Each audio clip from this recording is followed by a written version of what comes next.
Hi friends, പുതിയൊരു വീഡിയോയിലേക്ക് എല്ലാവർക്കും സ്വാഗതം. അപ്പോൾ ഇന്ന് ഞാൻ വന്നിട്ടുള്ളത് നല്ലൊരു റെസിപ്പി വീഡിയോ കൊണ്ടാണ്. നമ്മൾ മിക്കവരും അഭിമുഖീകരിക്കുന്ന പ്രശ്നമാണല്ലേ നടുവേദന, മുട്ടുവേദന, പിന്നെ അതുപോലെ തന്നെ മുടി കൊഴിച്ചില്, പിന്നെ ക്രമം തെറ്റിയ ആർത്തവം. അപ്പോൾ ഇതിനൊക്കെയുള്ള പരിഹാര മാർഗമായിട്ടാണ് ഇന്ന് ഞാൻ വന്നിട്ടുള്ളത്. പിന്നെ അതുപോലെ തന്നെ രക്തക്കുറവുള്ളവർക്കും ഈ ഒരു പൊടി കഴിക്കുകയാണെങ്കിൽ നല്ലൊരു മാറ്റം ഉണ്ടാവും കേട്ടോ. അപ്പോൾ നമുക്ക് പെട്ടെന്ന് തന്നെ വീഡിയോയിലോട്ട് കിടക്കാം. വീഡിയോയിലോട്ട് കിടക്കുന്നതിന് മുന്നായിട്ട് നമ്മുടെ ചാനലിൽ പുതുതായിട്ട് വന്ന കൂട്ടുകാർ ആരെങ്കിലും ഉണ്ടെങ്കിൽ ചാനൽ ഒന്ന് സബ്സ്ക്രൈബ് ചെയ്ത് സപ്പോർട്ട് ചെയ്യണേ. അപ്പൊ ഈ ഒരു പൊടി ഉണ്ടാക്കിയെടുക്കാനായിട്ട് നമുക്ക് ആദ്യം ശർക്കരപ്പാനി ഒന്ന് ഉണ്ടാക്കിയെടുക്കണം. ശർക്കരയല്ല വേണ്ടത് കേട്ടോ. കരിപ്പെട്ടി ഉണ്ടെങ്കിൽ കരിപ്പെട്ടി തന്നെയാണ് വേണ്ടത്. ഇപ്പൊ എനിക്കത് കിട്ടാനില്ല, അതുകൊണ്ട് ഞാൻ ശർക്കര എടുത്തു എന്ന് മാത്രം. ഇപ്പൊ ഞാനിവിടെ ഒരു 350 ഗ്രാമോളം മറയൂർ ശർക്കരയാണ് കേട്ടോ എടുത്തിട്ടുള്ളത്. അത് നമുക്ക് നന്നായിട്ടൊന്ന് മെൽറ്റ് ചെയ്തെടുക്കാം. ഈ ഒരു ശർക്കര മെൽറ്റായി വരുന്ന സമയം കൂടെ നമുക്ക് ബാക്കിയുള്ള ചേരുവകളൊക്കെ ഒന്ന് വറുത്തെടുക്കാം.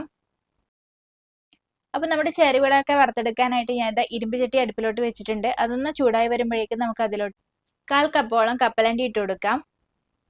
ഇത് നമുക്ക് ലോ ഫ്ലെയിമിലിട്ട് നന്നായിട്ടൊന്ന് വറുത്തെടുക്കാം കേട്ടോ. പിന്നെ ഇത് വലിയവർക്ക് മാത്രമല്ല, നമുക്ക് കുട്ടികൾക്കും കൊടുക്കാവുന്നതാണ്. ഇപ്പൊ ഇത് കപ്പലണ്ടിയൊക്കെ നന്നായിട്ട് വറുത്തെടുത്തിട്ടുണ്ട്. ഇനി ഈ പാത്രത്തിൽ നിന്ന് നമുക്ക് എടുത്ത് മാറ്റാം. പിന്നെ നമുക്ക് ഇതിലോട്ട് വേണ്ടത് ഒരു 150 ഗ്രാമോളം കറുത്ത എള്ളാണ്. ഇതും നമുക്ക് നേരത്തെ കപ്പലണ്ടി ചെയ്ത പോലെ തന്നെ വറുത്തെടുക്കണം. അതിന് മുന്നായിട്ട് നമ്മൾ ആദ്യം ഇതൊന്ന് കഴുകിയെടുക്കണം കേട്ടോ. വെള്ളം ഒഴിച്ച് 1-2 തവണ നന്നായിട്ടൊന്ന് കഴുകിയെടുക്കാം. അതിനുശേഷം ഇതിന്റെ വെള്ളം ഒന്ന് പോവാനായിട്ട് ഇതുപോലുള്ള തോർത്തിലൊന്ന് വിരിച്ചിട്ട് കൊടുക്കാം. ഇങ്ങനെ ഇട്ട് കൊടുത്തിട്ട് നമ്മൾ ഫാനിന്റെ കീഴിലൊക്കെ വെക്കുകയാണെങ്കിൽ നമ്മൾ ബാക്കിയുള്ള ചേരുവകളൊക്കെ വറുത്ത് വരുമ്പോഴേക്കും ഇതും സെറ്റ് ആയിട്ട് വരും കേട്ടോ. അപ്പൊ ഇതിന്റെ വെള്ളമൊക്കെ ഒന്ന് പോട്ടെ. ആ ഒരു ടൈം കൊണ്ട് നമുക്ക് ബാക്കിയുള്ള ചേരുവകളൊക്കെ ഒന്ന് വറുത്തെടുക്കാം. പിന്നെ ഞാനിതൊരു 1/4 കപ്പോളം റാഗി ഇതുപോലെ ഒന്ന് വറുത്തെടുക്കുകയാണ്. ഇത് ഞാൻ ഓൾറെഡി കഴുകി ഉണക്കി വെച്ചേക്കുന്നതാണ്, അതുകൊണ്ട് പ്രത്യേകിച്ച് ഇപ്പൊ കഴുകുന്നില്ല. അപ്പൊ ഇതും നമുക്കൊന്ന് നന്നായിട്ടൊന്ന് വറുത്തെടുക്കാം കേട്ടോ. പിന്നെ റാഗി എടുക്കുന്ന ടൈമിൽ 1/4 കപ്പോളം തന്നെ എടുത്താൽ മതി കേട്ടോ. 1/4 കപ്പോളം അല്ലെങ്കിൽ അതിൽ കുറവായിട്ട് എടുത്താൽ മതി. ഈ ഒരു റാഗി നമുക്ക് കൂടുതലായിട്ട് എടുക്കുന്ന ടൈമിൽ പെട്ടെന്ന് ഒരു മടുപ്പ് തോന്നുന്ന പോലെ ഫീൽ ചെയ്തിട്ടുണ്ട് കേട്ടോ. അപ്പൊ അതുകൊണ്ട് തന്നെ ഒരു 1/4 കപ്പോളം അല്ലെങ്കിൽ അതിൽ താഴെയായിട്ട് എടുത്താൽ മതി. അപ്പോഴേക്കും നമ്മുടെ എള്ളിന്റെ വെള്ളമൊക്കെ ഒന്ന് ആറി വന്നിട്ടുണ്ടായിരുന്നു. അപ്പൊ ഇത് കൂടി ഞാൻ വറുത്തെടുക്കുകയാണ്. പിന്നെ എള്ള് വറുത്തെടുക്കുന്ന ടൈമിൽ നന്നായിട്ടൊന്ന് പൊട്ടി വരുന്ന പരുവത്തിൽ വേണം കേട്ടോ വറുത്തെടുക്കാനായിട്ട്. ചെറിയ ഫ്ലെയിമിൽ നന്നായിട്ടൊന്ന് വറുത്തെടുക്കുക. നമുക്ക് ആ ഒരു സൗണ്ട് കേൾക്കാൻ പറ്റും കേട്ടോ, എള്ളൊക്കെ ഒന്ന് പൊട്ടി പൊട്ടി വരുന്നത്. അപ്പൊ ആ ഒരു ടൈം വെച്ച് നമുക്ക് തീ ഓഫ് ചെയ്യാം. ഇപ്പൊ ഇത് എള്ളൊക്കെ ഒന്ന് പൊട്ടി തുടങ്ങിയിട്ടുണ്ട്. ഈ ഒരു ടൈം വെച്ച് ഞാൻ തീ ഓഫ് ചെയ്യാണ് കേട്ടോ. പിന്നെ നമുക്ക് അവസാനമായിട്ട് വറുത്തെടുക്കാനുള്ളത് അവലാണ്. പിന്നെ അവലെടുക്കുന്ന ടൈമിൽ ഇതുപോലുള്ള മട്ട അവൽ എടുക്കാൻ വേണ്ടി നോക്കണം കേട്ടോ. പിന്നെ നമ്മുടെ പേപ്പർ അവിലില്ല, അതായത് തീരെ കനം കുറഞ്ഞത്, അത് എടുക്കാൻ പാടില്ല. പിന്നെ അതുപോലെ തന്നെ മട്ടയവില്, അതായത് ഈ ഒരു അവലിന്റെ തന്നെ വെള്ള അവല് വരുന്നുണ്ട്, അതും എടുക്കാൻ പാടില്ല കേട്ടോ. ഈ ഒരു രീതിയിലുള്ള മട്ട അവൽ തന്നെ എടുക്കാൻ വേണ്ടി നോക്കണം. ഇതിപ്പോ എനിക്ക് കിട്ടിയത് മട്ടയവലിന്റെ തന്നെ ചെറിയ ടൈപ്പാണ്. ഇതിന്റെ ഇച്ചിരി കൂടി വലിപ്പമുള്ളതും ഉണ്ട്, അതും എടുക്കാം കേട്ടോ. ഇനി ഇതുകൂടി നമുക്കൊന്ന് വറുത്തെടുക്കാം. പിന്നെ ഇതൊക്കെ വറുത്തെടുക്കുന്ന ടൈമിൽ ലോ ഫ്ലെയിമിൽ ഇട്ടിട്ട് തന്നെ വറുത്തെടുക്കണം കേട്ടോ. ഈ ഒരു അവലൊക്കെ വറുത്തെടുക്കുന്ന ടൈമിൽ ചെറിയൊരു സ്മെല്ലൊക്കെ വരുന്നു തുടങ്ങും. അപ്പൊ ആ ഒരു ടൈം വെച്ച് നമുക്ക് തീ ഓഫ് ചെയ്യാം. അങ്ങനെ ഇതൊക്കെ വറുത്തെടുക്കുമ്പോഴേക്കും നമ്മുടെ ശർക്കര പാനി റെഡി ആയിട്ടുണ്ട്. ഈ ഒരു ടൈം വെച്ച് ഞാൻ തീ ഓഫ് ചെയ്യാണ്. ഒറ്റനൂൽ പരിവൊന്നും വേണ്ട, നമുക്കൊന്ന് ജസ്റ്റ് ഒന്ന് മെൽറ്റായി കിട്ടിയാൽ മതി കേട്ടോ. ഇനി നമ്മൾ നേരത്തെ വറുത്തെടുത്ത സാധനങ്ങളൊക്കെ നമുക്ക് ഇന്ന് ജസ്റ്റ് ഒന്ന് പൊടിച്ചെടുക്കാം. ഇതിൽ റാഗി മാത്രമാണ് കൂടുതൽ കുറച്ചുകൂടി നന്നായിട്ട് പൊടിയേണ്ട ആവശ്യമുള്ളൂ. ബാക്കിയെല്ലാം ഒന്ന് ക്രഷ് ചെയ്തെടുത്താൽ മതി കേട്ടോ. അധികം നന്നായിട്ടൊന്നും പൊടിയേണ്ട ആവശ്യമില്ല.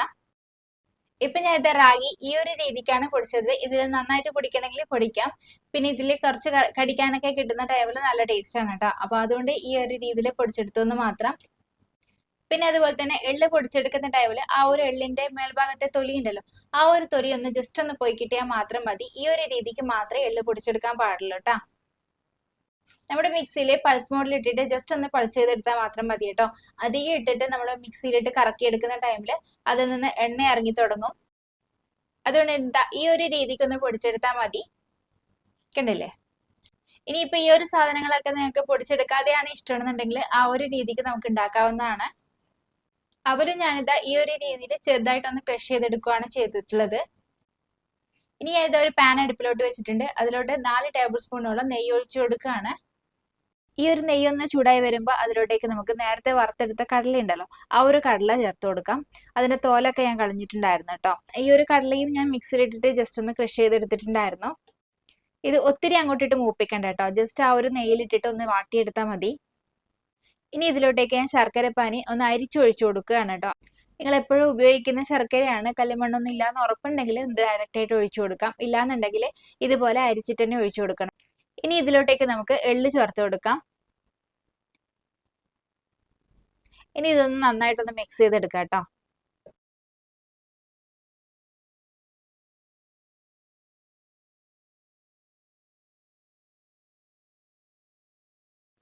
ഈ ഒരു എള്ള് ശർക്കരപ്പാനിയായിട്ട് ഒന്ന് യോജിച്ചു വന്നു കഴിഞ്ഞാൽ നമുക്ക് അതിലോട്ടേക്ക് അവല് പൊടിച്ചത് കൂടി ചേർത്ത് കൊടുക്കാം.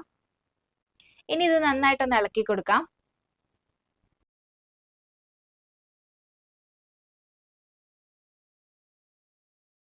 ഇനി അവസാനമായിട്ട് അതിലോട്ടേക്ക് റാഗി പൊടിച്ചത് കൂടി ചേർത്ത് കൊടുക്കുകയാണ്. ഇതുകൂടി ചേർത്തിട്ട് നന്നായിട്ടൊന്ന് യോജിപ്പിച്ചെടുക്കണം കേട്ടോ. ഇത് ജസ്റ്റ് ഒന്ന് കുറുകി വരണം. ഈ ഒരു റാഗിപ്പൊടി കൂടി ചേർത്ത് കൊടുക്കുന്ന ടൈമിൽ നന്നായിട്ടൊന്ന് കുറുകി വരും കേട്ടോ. പിന്നെ ഈ റാഗി ചേർത്ത് കൊടുക്കുന്നത് ഏറ്റവും അവസാനം വേണം ചേർത്ത് കൊടുക്കാനായിട്ട്. റാഗി ചേർത്ത് കൊടുത്തു കഴിഞ്ഞാൽ നമ്മുടെ ശർക്കരപ്പാനി ഒന്നുകൂടി ഒന്ന് ടൈറ്റ് ആവും കേട്ടോ. അതുകൊണ്ട് തന്നെ എല്ലാ ചേരുവകളും ചേർത്തിട്ട് അവസാനം വേണം ഈ ഒരു റാഗിപ്പൊടി ചേർത്ത് കൊടുക്കാനായിട്ട്. ഇപ്പൊ ഇത് നമ്മുടെ പൊടികളൊക്കെ നന്നായിട്ട് കുറുകി ടൈറ്റ് ആയിട്ട് വന്നിട്ടുണ്ട്. ഈ ഒരു ടൈം വെച്ച് നമുക്ക് തീ ഓഫ് ചെയ്യാം കേട്ടോ. ഇനിയിപ്പോ ഇത് തണുത്ത് കഴിയുമ്പോൾ കുറച്ചുകൂടി ഒന്ന് ടൈറ്റ് ആവും. അപ്പൊ ഈ ഒരു സ്റ്റേജിൽ വെച്ച് നമ്മൾ തീ ഓഫ് ചെയ്യുകയാണെങ്കിൽ കറക്റ്റ് ആയിട്ട് ഉണ്ടാവും കേട്ടോ. തണുത്ത് കഴിഞ്ഞാൽ നമുക്ക് നല്ല പാകത്തിന് തന്നെ കിട്ടും. ഇപ്പൊ ഞാൻ എന്താ തീ ഓഫ് ചെയ്തിട്ടുണ്ട്. ഇപ്പൊ നമ്മുടെ അവലും എള്ളും ഒക്കെ വരട്ടിയത് റെഡി ആയിട്ടുണ്ട്. പിന്നെ ഇതൊന്ന് ജസ്റ്റ് ഒന്ന് ചൂടാറി വരുമ്പോൾ, അതായത് നമ്മൾ കൈകൊണ്ട് തൊടാൻ പറ്റുന്ന രീതിയിലോട്ട് എത്തുന്ന ടൈമിൽ ഇതിലോട്ടേക്ക് 1-2 ടേബിൾ സ്പൂൺ നെയ്യ് ഒഴിച്ചു കൊടുക്കുകയാണെങ്കിൽ നല്ല ടേസ്റ്റ് ഉണ്ടാവും. പിന്നെ തടി കൂടുതലുള്ളവരും കൊളസ്ട്രോൾ ഉള്ളവരും ആണെങ്കിൽ ഈ ഒരു നെയ്യുടെ കാര്യം ഒന്ന് സ്കിപ്പ് ചെയ്തേക്കേട്ടോ.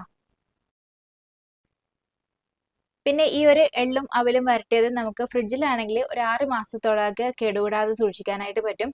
പിന്നെ അതുപോലെ തന്നെ പുറമെയാണ് നിങ്ങൾ വെക്കുന്നതെങ്കിൽ ഒരു 2-3 മാസം കൊണ്ട് കഴിച്ചു തീർക്കണം കേട്ടോ.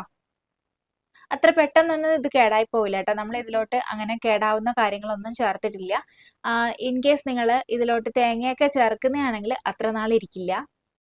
ഇതിലോട്ട് നിങ്ങൾ തേങ്ങയൊക്കെ ചേർക്കുകയാണെങ്കിൽ ഒരു 3-4 ദിവസം കൊണ്ട് തന്നെ കഴിച്ചു തീർക്കണം കേട്ടോ. പിന്നെ ഇത് കൂടുതൽ നല്ലത് ഉരുളകളാക്കി വെക്കുന്നതാണ്. ഉരുളകളാക്കി വെക്കുകയാണെങ്കിൽ നമുക്ക് കഴിക്കാനും എളുപ്പമായിരിക്കും. അങ്ങനെ ഇത് നമ്മൾ ദിവസം കഴിക്കുകയാണെങ്കിൽ നമ്മുടെ ശരീരത്തിന് വളരെ നല്ലതാണ് കേട്ടോ. നമുക്കറിയാം, ഡെലിവറിയൊക്കെ കഴിഞ്ഞവരാണെങ്കിൽ നമുക്ക് നടുവേദനയും പിന്നെ അതുപോലെ തന്നെ മുടി കൊഴിച്ചിലൊക്കെ ഒത്തിരി കൂടുതലായിരിക്കും. അങ്ങനെയുള്ളവർക്കൊക്കെ കഴിക്കാൻ പറ്റിയ നല്ലൊരു ഐറ്റം തന്നെയാണ് കേട്ടോ. പിന്നെ അതുപോലെ തന്നെ പീരീഡ്സ് ഒക്കെ റെഗുലർ ആവാത്തവരാണെങ്കിൽ ഇത് കഴിക്കുകയാണെങ്കിൽ നല്ല മാറ്റം ഉണ്ടാവും കേട്ടോ. പിന്നെ ഇതിലോട്ട് ഞാൻ കൂടുതലായിട്ട് ഉൾപ്പെടുത്തിയിട്ടുള്ളത് എള്ളാണ്.